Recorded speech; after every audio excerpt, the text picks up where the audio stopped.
Welcome to the Headliners Table. We have a massive show for you today as we discuss the latest episode of SmackDown with CM Punk and Kevin Owens leading the show. We'll discuss how WWE has gone from having iconic PLEs such as Judgment Day or Armageddon to now only seeming to be doing Saturday night main events shows that are a bit meh, but I will get into that later. So now WWE was live in Toronto. The crowd was fire, especially for that main event.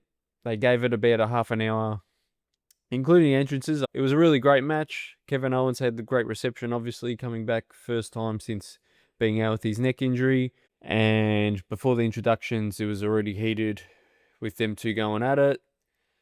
Then we had typical shenanigans.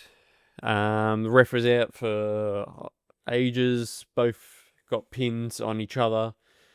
And then we had Sami Zayn coming out, which I kind of was expected. Got involved, attacked Punk, slid the title to KO, and Punk kicked out at 2.99 seconds. I don't know how. Then they argue over the title. Zayn turns around and hits KO. And I'm like, here we go again.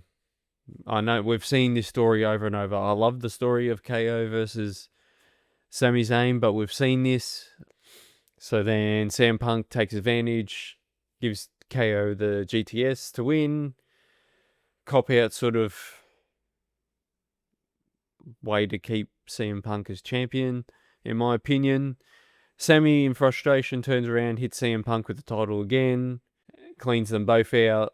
I have a bone to pick with you CM Punk fanboys. You guys have complained about Roman Reigns, how he needed interferences, but he has not had one interference since he won the world title. Meanwhile, CM Punk, every single title defense with the WWE title has ended with outside interference. Now, Roman's an in-betweener, more of a heel now. Punk is a babyface. Just doesn't feel accidental. So all those CM Punk fans, what's going on here? Because Punk literally was gone for months and turned into CM Hogan, comes back and takes the title off Sami after only having it for 9 days. The same bloke who contradicted himself and left the company as a big sook over a decade ago comes and does the same thing that he complained about and why he left. As far as Sami, I don't see him as a heel. I don't get why people are booing him. I know he looks like a heel because he hit KO. I think is kind of justified. Hitting KO as well because he got screwed out of the title. He had his match at SummerSlam, which was meant to be a one-on-one with Finn Balor, end up becoming a fatal four-way with KO coming in. So I feel like he's kind of valid in just like crashing out. But I don't know, you guys let me know, but I don't think he's a heel. But let's move on to Orton and Cody Rhodes. They both started the show. Loved when Randy called Cody the American Daydream. I think that was a nice way. Basically saying that he doesn't have the killer instinct in him as he didn't swing the chair. He argued that he got pulled away from the managers and refs, but he's kind of got a point. He doesn't have that killer instinct. There was a teaser that Cody could be moving to the heel side when he stated, "That's not a prediction, it's a spoiler," which felt kind of a teaser since it's a Paul Heyman line. We all know that term to be from that line to be Paul Heyman. So could we see them a line in the future? Was that a teaser or is he just using a line? I don't know. Let me know. Then we had the MFTs versus R-Truth and Damian Priest. Obviously, R-Truth and Damian Priest lost.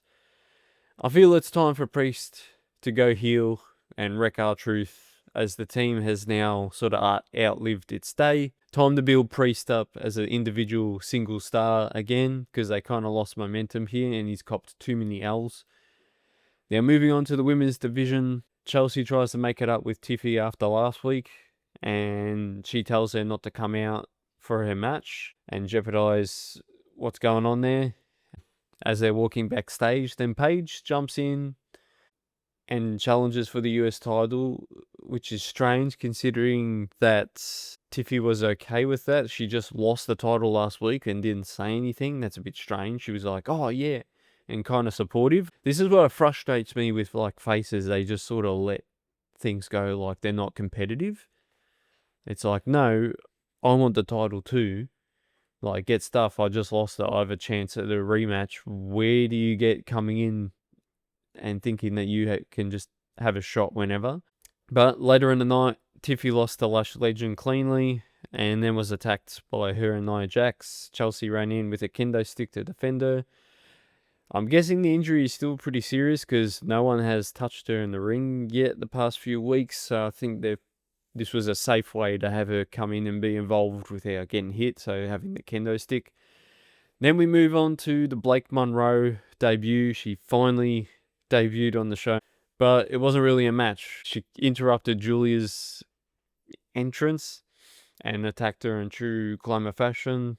No match, just felt underwhelming, but is typical of a heel to build anticipation to a proper match. I'm going to assume it's going to be at a pay-per-view or something. Then we move on to Tatum Paxley and her Stalker vibes. I don't know what's going on there. She's kind of playing that weird, kind of like Mickie James back in the mid-2000s kind of vibe there.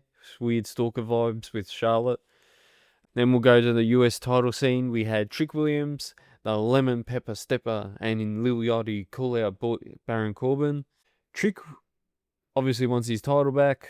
Corbin didn't have the title and said he was getting the fluff out. I'm glad we've got some consistency here. Sometimes when wrestlers say stuff and it gets forgotten. So Lil Yachty has to survive 5 minutes at Sunday night's main event in his hometown of Atlanta for 5 minutes. And if he does, then Trick Williams will have a shot after that for the US title. So good little twist there. And we're good to see Lil Yachty. I know he's a fan of wrestling.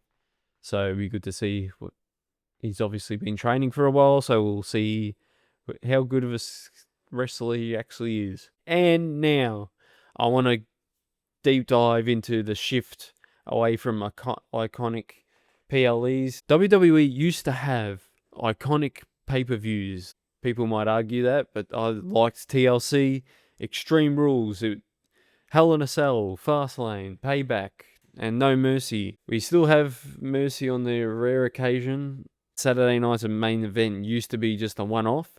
Now it's like that's the filler pay-per-view. TLC hasn't been used in 6 years now. Extreme Rules and Hell in a Cell every 4 years.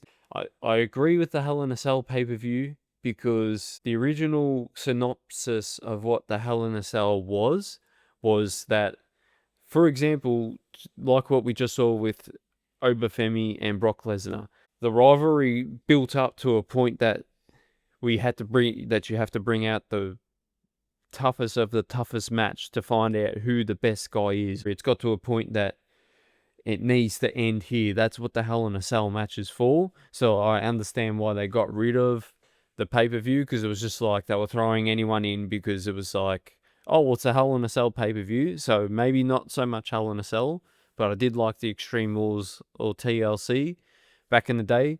I did love Judgment Day and Armageddon, Vengeance. Back in those days, they had iconic stages. Kind of had a theme, the themes to them. Where did they all go? Now there's no pay-per-views that are single to each brand anymore like back in the day. It's kind of like we just throw whatever here and there, which I don't mind. I like seeing both brands mixed in on the same show, but there's no... It's kind of chat GBT or as far as like the branding of the premium live events now. But let me know what you think. Saturday night's main event used to be kind of special. Now it just feels like a regular show. They don't even do the retro sort of look anymore. Like, what's the point? But let me know what you guys think.